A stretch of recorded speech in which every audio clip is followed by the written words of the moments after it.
Dad perfect events. 2 months after my daughter's wedding, the photographer called me and whispered, "Sir, I noticed something terrible in the photos. Come immediately alone and don't say anything to your daughter." The phone rang just as I sat down with my coffee. Tuesday morning, quiet house. Financial reports spread across my desk at my home office in Paradise Valley, the kind of peaceful moment it earned after building Pierce Auto Repair from nothing. 3 shops across Phoenix now, one on McDowell Road, another on Camelback, and the flagship location on 32nd Street. Good business, good life. I'm Howard Pierce, 58 years old, and I almost didn't answer that unknown number.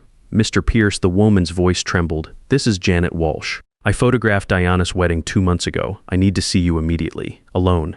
"Please don't tell your daughter." My hand tightened on the phone.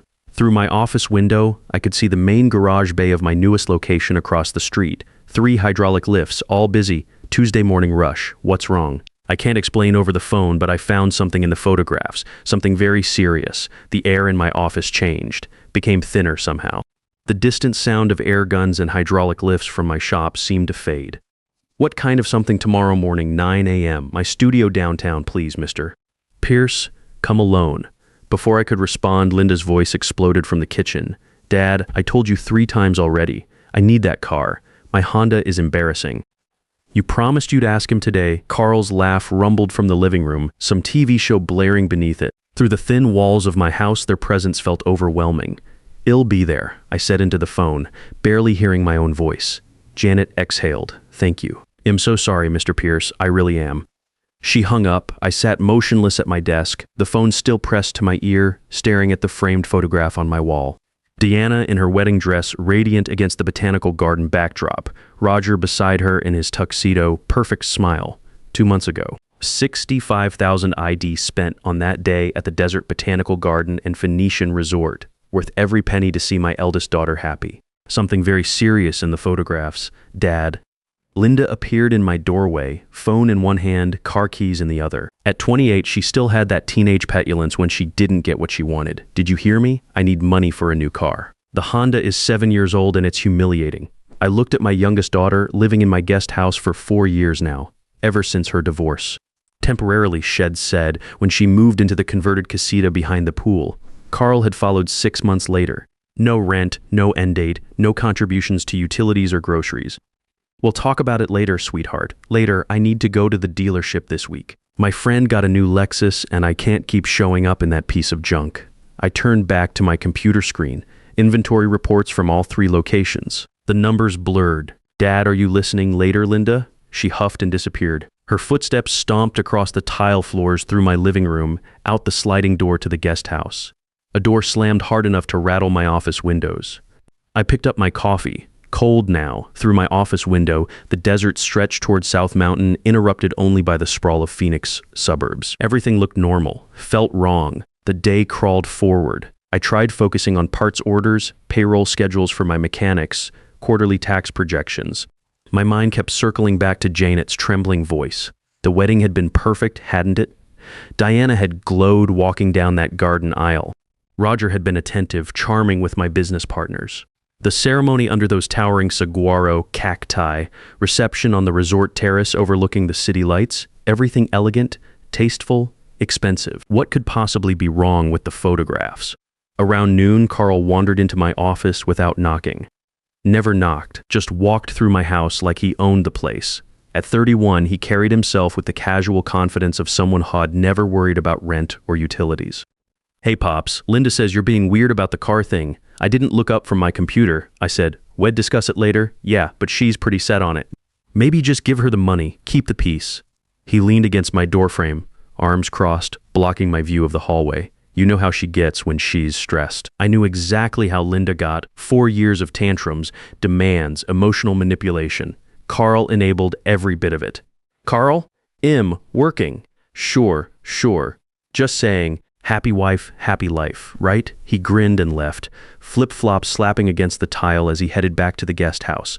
Happy wife, had never married Linda. 4 years together, living in my property, and he couldn't be bothered to make it official. But he had opinions about how I should spend my money. I stood and walked to my window below. My pool sparkled unused. The guest house sat at the far edge of my half-acre lot, complete with its own entrance, full kitchen, 2 bedrooms. ID had it built thinking visiting grandchildren might use it someday. Maybe Diana's kids when she started a family. No grandchildren. Just Linda and Carl treating my property like a free resort. The afternoon bled into evening. I heated leftover Mexican food from my favorite place on Central Avenue, ate alone at my kitchen counter while Carl occupied my living room, and Linda video called someone from the guest house, her laugh piercing through the desert evening air. At 7:30, my doorbell rang. Diana stood on my front step, perfect as always. Tailored blazer, designer jeans, that smile shed inherited from her mother. My eldest, my successful one. Top real estate agent in Scottsdale, beautiful condo in Old Town, married to Roger Brooks, insurance broker with a corner office downtown. "Hi, Daddy." She kissed my cheek and walked past me into the house. I was in the neighborhood, thought I'd stop by. Scottsdale to Paradise Valley wasn't exactly the neighborhood, especially not at rush hour on the 101, but I didn't mention it. She settled onto my leather couch, crossed her legs, looked around the living room like she was appraising it, professional habit maybe, or something else. "How are you?" "You look tired." Long day parts supplier issues at the Camelback location. She picked up a framed photo from my side table. Her and Linda as children, maybe 8 and 4, at the Grand Canyon, studied it with that real estate agent focus, set it back down slightly off-center. "Roger and I have been house hunting. We found the most incredible place in North Scottsdale, 4 bedrooms, infinity pool, mountain views, absolutely perfect." I sat in the chair across from her, waited. In my experience, Diana never visited without an agenda. "The thing is, we need to move fast. Market's competitive right now, especially in that price range. We need help with the down payment." She smiled warmly, the same smile that had gotten her out of trouble as a teenager, $40,000. "You understand, right? After everything you spent on the wedding, this is just completing the picture, helping us start our life together properly." 40,000 said, like she was asking to borrow my truck for the weekend. Something in my chest tightened. That hollow feeling from Janet's phone call expanded like a slow leak in a tire. $40,000, I repeated. "Is that a problem?" A slight edge entered her voice. So slight most people wouldn't catch it, but I'd heard that tone since she was 5 years old. "Dad, we need to move fast. The market is competitive." "I thought you'd want to help us start our life together properly." I looked at my daughter, really looked at her. The designer clothes that cost more than my mechanics made in a week. The manicured nails, the practiced warmth that didn't quite reach her eyes. "Let me think about it, sweetheart." Her smile faltered just for a second. "Think about it? Dad, this is important. Roger and I have been planning. I need to review some things first." She stood abruptly, smoothing her blazer with sharp movements. "Fine. But don't take too long. We can't lose this house." She grabbed her Prada purse, kissed my cheek again, colder this time. "Love you, Daddy. Call me soon." I watched her white Mercedes GLC pull away from my driveway, standing in my doorway under the porch light. 40,000 delivered like I'd already agreed. Like my money was her money, like my 40 years of building 3 successful auto repair shops existed solely to fund her lifestyle. Carl's laughter echoed from the living room, sports highlights on my 65-inch TV, his beer bottle sweating onto my marble coffee table without a coaster. I walked back inside, but something had shifted. The house felt different, or maybe I was seeing it clearly for the first time. My phone sat on the hall table where Eid left it. Janate's number still in the call log. Tomorrow morning, her studio downtown on Roosevelt Row. Whatever Shed found in those wedding photographs, I had a feeling it would explain this hollow sensation spreading through my chest like radiator coolant leaking into an engine block. I picked up the phone and looked at Diana's last text from an hour ago. "Thanks for understanding about the house, Dad. Love you." I hadn't agreed to anything, but Shed assumed. They all assumed. I left the house before Linda woke up. Didn't want questions. Didn't want Carl asking where I was going with that look he got like everything I did required his approval in my own home. The drive to downtown Phoenix took 25 minutes in my F-150, navigating morning traffic on the 51 South, then surface streets into the Arts District. Janet's studio was in a converted warehouse near Roosevelt and 7th Street, her name on a brass plate beside a heavy metal door. My hands were steady on the steering wheel, but my mind kept replaying her voice on the phone, something very serious. I parked across the street next to a coffee shop that wasn't there when ID started my first repair shop 30 years ago. The neighborhood had changed. Gentrified. Young professionals with expensive coffee and art galleries where auto parts stores used to be. Whatever was inside that studio, whatever Janet had found, it would explain Deanna's casual request for $40,000. It would explain the hollow feeling I'd carried since her visit last night. I knew it would. I just didn't want to know how. The studio smelled like coffee and printer ink. Professional photographs lined the exposed brick walls. weddings, families, corporate headshots. Janae met me at the door, younger than I'd remembered from the wedding day. Mid-40s, maybe, wearing jeans and a simple blouse. Nervous hands, apologetic eyes. Mr. Pierce, thank you for coming. She locked the door behind me with a deadbolt. I have everything set up in the editing room. I followed her through the gallery space to a smaller room dominated by a large monitor and computer equipment. Wedding portfolios stacked on industrial shelving. The window overlooked an alley where a homeless man pushed a shopping cart filled with aluminum cans. Can I get you coffee? Water? I'm fine. I wasn't fine. My stomach felt like I'd swallowed motor oil. Please just show me. She nodded and sat at her computer. I remained standing behind her chair, hands gripping the leather back. Mr. Pierce, I almost didn't call you. I went back and forth for weeks, but if I were in your position, I'd want to know. Please understand, I didn't go looking for this. My throat tightened. Show me. Her fingers moved across the keyboard with the practiced efficiency of someone who'd edited thousands of photos, the monitor filled with images from Diana's wedding. The ceremony under the desert sky. My daughter walking down that garden aisle between towering saguaros. Roger waiting at the altar in his tuxedo. Geese smiling in the Arizona heat. Everything beautiful. Everything perfect. These are the standard shots, Janet said softly. What you saw at the wedding, what everyone saw. She clicked to the next folder. 2 hours before the ceremony, I was at the Phoenician Resort early, testing exposures in different lighting, calibrating my equipment. There is a terrace on the 3rd floor overlooking the courtyard where cocktails were served. Another click. I was shooting through a window, adjusting settings for the golden hour light. The image appeared on the screen. My hands gripped the back of her chair so hard my knuckles went white. Roger, my son-in-law, in his tuxedo shirt, not yet buttoned properly, pressed against a woman with red hair, not my daughter, not Diana. Kissing her passionately, his hands tangled in her hair, her arms wrapped around his neck like she owned him. Not a friendly goodbye. Not a last conversation with an old friend, intimate.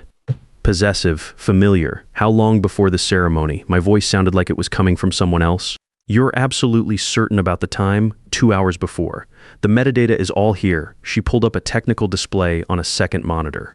Numbers, timestamps, GPS coordinates, camera settings. I was testing different exposures through the resort windows. I captured this by accident, but it's real and there are multiple shots. She clicked forward, different angles. Same scene, Roger and the red-haired woman locked together like teenagers.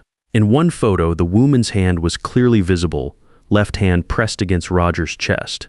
Wedding ring, gold band with a substantial diamond. The woman was married. To someone else. Do you know who she is? I leaned closer to the screen, studying her face. Janet shook her head. I don't recognize her from the guest list. She wasn't at the ceremony or reception. I'm so sorry, Mr. Pierce. She pulled up another image. This one showed Roger's face clearly as he pulled back from the kiss. No confusion in his expression, no drunken stumble, no moment of weakness, just confidence, control. A man who knew exactly what he was doing. 2 hours before marrying my daughter, I straightened slowly. My knees felt weak, like the hydraulic fluid had drained out of them. The room tilted slightly, then righted itself. Can you prove the timing beyond any doubt? Absolutely. Janae opened another window, showed me technical data I barely understood but recognized as legitimate. Digital fingerprints, file information, GPS coordinates matching the resort location, timestamps accurate to the second. This is forensic-level evidence, Mr. Pierce. It would hold up in any court. She reached into her desk drawer and pulled out a small flash drive. Everything is here. All the photos, all the metadata, technical documentation. I made copies. She held it out to me. I don't know what you'll do with this information, but I believe you should have it. I took the flash drive, closed my fist around it like it contained dynamite. Don't apologize, I said. You did the right thing. The drive back to Paradise Valley passed in a blur. I gripped the steering wheel of my F-150, stared at the road, but my mind was somewhere else entirely. Roger Brooks, insurance broker, polished, articulate, successful. Everything I'd thought I wanted for my daughter, kissing another woman 2 hours before their wedding. A married woman, not a mistake, not cold feet, calculated, deliberate. Why marry Diana at all? The question circled my thoughts like a buzzard over roadkill. Why go through with a $65,000 wedding to a woman you were betraying hours before the ceremony? Why make those vows? Why smile in those photos? Why take that money? What was the point? My truck knew the way home without my thinking. Paradise Valley streets, past the country club, my neighborhood, my driveway. The flash drive sat in my pocket, heavy as a wrench. I pulled into my garage just after 11. The house looked the same as when Ede left 2 hours ago. Same desert landscaping, same red tile roof, same security light that needed fixing. But I wasn't the same. I opened the front door. Carl sprawled across my leather recliner, beer in hand, some game show blaring on my television. He didn't look up. "Hey, old man, grab me another beer while you're up." From the guest house, Linda's voice carried across the pool area. "Dad, is that you? I need to talk to you about money for the spa this weekend." I stood in my own entryway, flash drive in my pocket, and something inside me that had been bending for years finally snapped. My daughter's husband cheating 2 hours before the wedding, my other daughter living in my house demanding spa money, my son-in-law ordering me to bring him beer in my chair in my house. I closed the door behind me with a quiet click. They thought I was the same man who'd left this morning. They were wrong. Sleep was impossible. I sat in my office past midnight, the flash drive from Janet on the desk beside my laptop. Every time I closed my eyes, I saw those photographs. Roger's face. Confident, not guilty, not confused. Confident, I opened my laptop and pulled up the wedding budget spreadsheet. $65,000 ET spent. Venue at the Desert Botanical Garden. Catering from the Phoenician, photographer, flowers flown in from California, string quartet, everything Diana had wanted. But Shed insisted on one thing specifically: cash gifts. No registry, no toasters or china patterns. "Dad, we're starting fresh. We need flexibility. Cash is more practical." I'd thought she was being mature, practical. Now I wondered what I'd actually paid for. I grabbed a legal pad and started writing. Numbers, dates, details that suddenly seemed wrong. The guest list had been 200 people, mostly my business associates, my friends from the auto repair industry, people who had known Diana since childhood. Each envelope at the reception. I remembered the gift table overflowing with envelopes and small wrapped boxes. Diana had hired someone specifically to collect them, count them, catalog them, professional efficiency. $45,000 in cash and checks, Shed told me the week after the wedding, calling from her honeymoon in Cabo. Roger and I are so blessed, Dad. Everyone was so generous. I wrote that number down, circled it. Then I remembered something else. My business partner from the Camelback shop had handed Roger a check directly at the reception. "Welcome to the family, son. Start your life right." It'd been standing there, proud of my son-in-law's charm, $15,000. Roger had pocketed that check and smiled. "Thank you, sir. We won't forget this." $60,000 total from one wedding for a couple supposedly starting out. Why marry Diana at all? I stared at that question on my legal pad. If Roger had another woman, a married woman, why go through with a $65,000 ceremony? Why smile in those photos? Why take those vows? Unless the vows didn't matter. Unless the money did. My stomach turned like I'd eaten bad transmission fluid. At 7, I showered and dressed. Business casual, khakis, polo shirt. Left the house before Linda woke up. Didn't want questions. Didn't want to see Carl sprawled on my couch like he paid rent. The bank opened at 9. I drove to the downtown Phoenix branch where I did my business banking for all 3 shops. Professional territory. Safe ground. The manager, Patricia Williams, greeted me in her office. Wed worked together for 15 years. Since Id bought my second location. "Mr. Pierce, what brings you in this morning? I wanted to verify a check I wrote. Wedding gift for my daughter, $15,000. Want to make sure it cleared properly." Patricia pulled it up on her computer, fingers clicking across the keyboard. "Let me see. Yes, here it is. Joint account for Roger and Diana Brooks. Check cleared without issues." "Joint account," I said casually. "When did they open that?" Patricia scrolled through the account history. Looks like May 10th, 2 months before the wedding. Not years, not when they got engaged 18 months earlier. 2 months. They must have moved fast on wedding planning, I said, keeping my voice light. Young people these days. Patricia smiled. Everything happens quickly with the younger generation. I thanked her and left, walking through the marble lobby like I was walking underwater.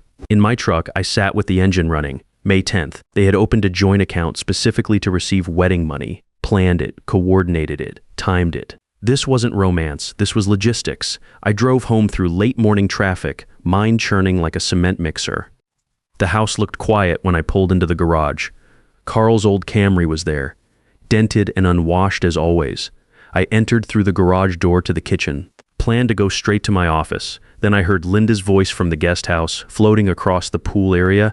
"Yeah, Dad looks suspicious lately." Her voice carried clearly in the desert air. Phone conversation. Volume too loud. The way she always talked, I don't know, different somehow. But don't worry, sis. Carl and I can stretch this another 6 months easy by then. Hell cave and buy us that condo just to get rid of us.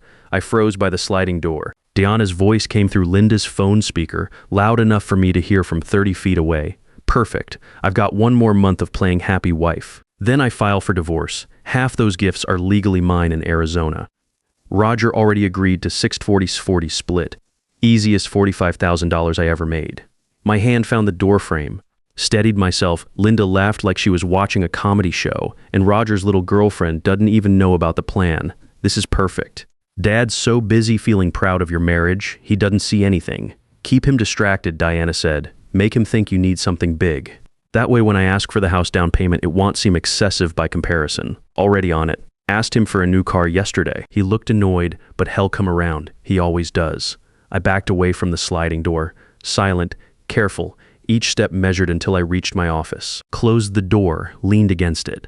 My hands were shaking like I'd been using a pneumatic drill all morning. 2 daughters, both lying, both using me. One planning divorce to steal wedding money. The other squatting in my house, running out the clock until I bought them off. Playing happy wife. Easiest $45,000 I ever made. ID almost let it happen. Almost written Diana that $40,000 check for her house down payment. Almost I sat down at my computer, typed property lawyer, Phoenix, Arizona. Victor Thompson's name appeared 3rd in the search results. 25 years experience. Real estate law, family trusts. Asset protection. His office had an opening that afternoon at 2 p.m. I made the appointment. Then I sat back in my chair and looked at my closed office door. Beyond it, Linda was probably still on the phone. Carl was probably still planted on my couch. Both comfortable, both confident, they had no idea what was coming.